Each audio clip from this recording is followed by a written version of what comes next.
is becoming like my new favorite type of video to do on this channel. In this video, we're going to talk about Audible and Libby. I'm going to go into all the exciting details of everything that makes them unique as audiobook apps, what they're focused on, their selection size, how many languages they come in, trials, compatibility, pricing, and then I'll top it all off with a summary and my thoughts on why someone would pick one over the other. I will disclose here, as I try to in these videos, that for the last almost 10 years, I have been a die-hard Audible user and a die-hard Audible user only. But Audible is not the only platform, and there needs to be reasons that these other platforms exist. So I'm making these videos to try to figure out with all of my lovely viewers what Audible is missing that their competitors have. Libby really was a wild card writing this video, let me tell you. And the reason I say that is every time I would have a question about Libby, I would look it up and I just couldn't believe the answer.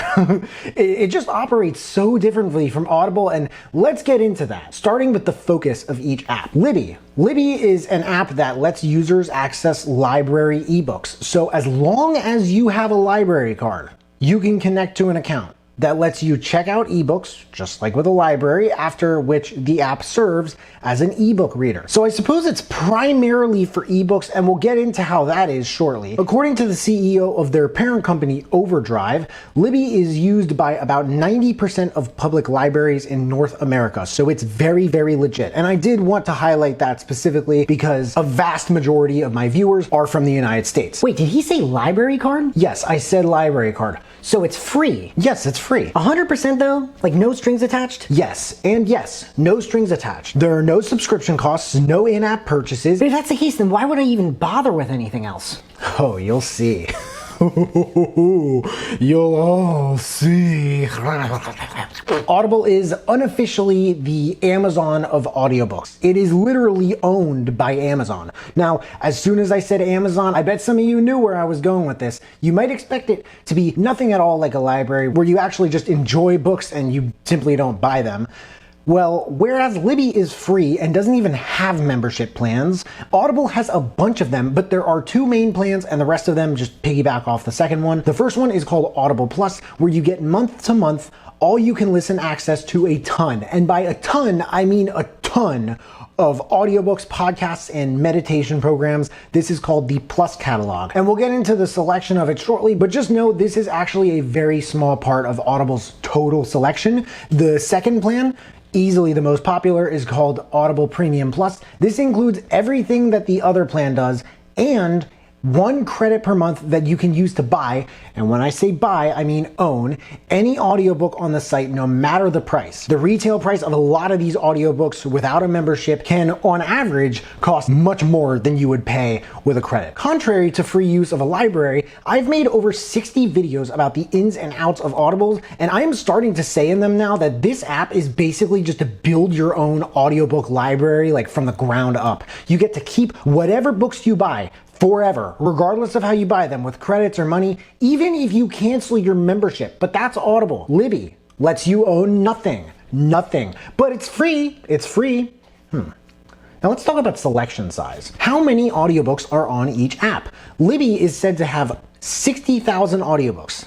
60,000. Now I know this video is about these two as audiobook apps, but like I said, it's quite the wild card. As far as ebooks, although there's no set number, because let's face it, there never really seems to be. Libby states that millions, with an S at the end, millions of ebooks and digital magazines are available. Audible, if you think 60,000 audiobooks sounds like a lot, according to their own site, Audible now has over 1 million audiobooks available for purchase, more than any other app I've researched. These include the hottest, newest releases for sale that not every platform has access to. And when I say the hottest new releases, I'm talking about the kind of books that people would pay extra for just to get early. This is a big, big selling point, even to a lot of Audible's haters, because no one seems to do it quite like them. People do complain about having to wait weeks for these books on Libby.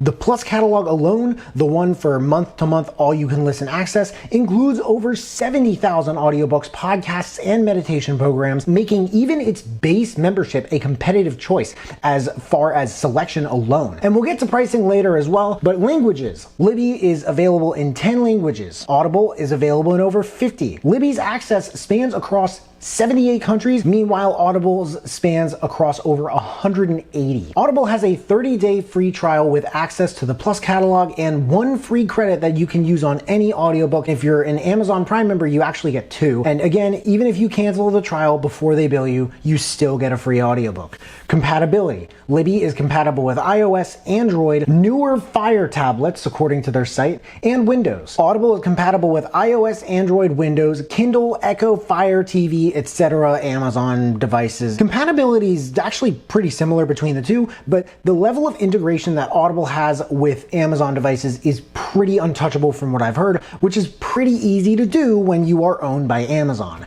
Price. Everyone's favorite and least favorite subject. Audible's Plus membership is $7.95 a month and their Premium Plus membership is $14.95 a month. The details behind what actually makes this a lot more affordable than it sounds can be found in a video I did about the cost of Audible that I will drop a link to in the description. I may have to make a newer one soon, even though for the last 10 years or so, these prices have been practically inflation proof. Summary and thoughts. The reason I wanted to go over price toward the end is that this is after people can kind of see all the differences, leaning toward why Audible even has that much of a price. After all, libraries are not free to build, but they are free to use. However, as we've covered, there's a bit more to it than that. You know, Audible isn't just primarily known for audiobook ownership, which understandably, they don't really advertise. I mean, it's not like real estate or anything like that. By the way, they don't do ebooks. That is all Kindle territory, which I know nothing about. They are known for their unbeatable audiobook selection, new releases, and versatility between compatibility and accessibility to different languages and countries all over. Then there's Libby, which is much more like the primary ebook library of the world, or so it's becoming. I hope in the coming months and years, they start to branch out to other countries as well, and languages. I have a lot of hope for Libby, I do. So it really depends on what you're looking for. Like if you don't want to pay a penny for any of this stuff, but you're cool with ebooks, I can't really see a single reason to consider Audible. Yet if it's between them as audiobook apps, the differences are clear. But what I will say is that a lot of people listen on Libby for free to the titles they can get and buy from Audible for the ones that they can't. Just some food for thought. If you'd consider using both, that might be your best bet. But what are your thoughts on this? Audible versus Libby. What's a better audiobook app? What's a better app? What do you prefer? Have you used both? What's your experience been like? For a better idea of what Audible is, how it works, credits, memberships, and just like a walkthrough of the app, I did an amazing video going over all of this stuff too, and I'll make sure to link that in the description below. I've also done a bunch of other videos now comparing Audible with other audiobook apps. I'll drop the links to those below as well. If you want a recommendation on which one to check out first, the Spotify one is pretty crazy. But that is Audible versus Libby. I hope you enjoyed this video. I hope you found it helpful. If you did, please make sure to smash that like button, subscribe if you haven't already so you can see more of the stuff that we're putting out on this channel. And if you want to turn it up just a notch and turn on that notification bell to get a notification whenever I drop new videos, that would mean the world to me. Thank you so much for watching. I really appreciate it. You can find me everywhere, and I'll see you then.